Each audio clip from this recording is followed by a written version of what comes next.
Merci Monsieur Jumel. La parole est à Monsieur Alain Brunel.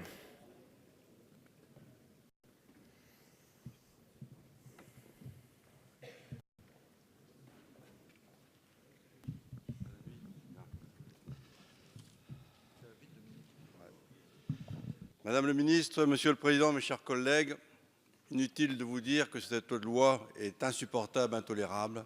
Elle balaye d'un vote les acquis sociaux gagnés de haute lutte par les salariés.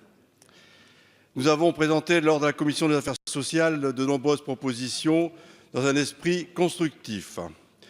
Le rapporteur a refusé l'intégralité de nos amendements de suppression du texte, mais également ceux visant à modifier ou compléter le périmètre des ordonnances au nom de, je le cite, « c'est par souci de respecter la méthode mise en place ». En tant que parlementaires, nous devrions accepter, en plus du passage en force du gouvernement par ordonnance, nous devrions également nous censurer et retirer nos amendements qui portent sur les sujets discutés par la ministre avec les syndicats. Dès lors, posons-nous cette question, à quoi sert le Parlement si tout est décidé à l'Élysée ou à Matignon? La présidence Macron s'apparente à un régime autoritaire où l'ensemble des pouvoirs reviennent à l'exécutif, où toute forme d'opposition est muselée.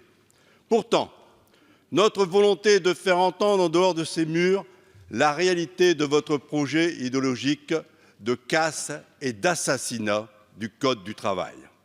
Reconnaître, comme le suggère l'article 1er, une place centrale à la négociation d'entreprise, c'est une rupture dans l'histoire de nos relations sociales.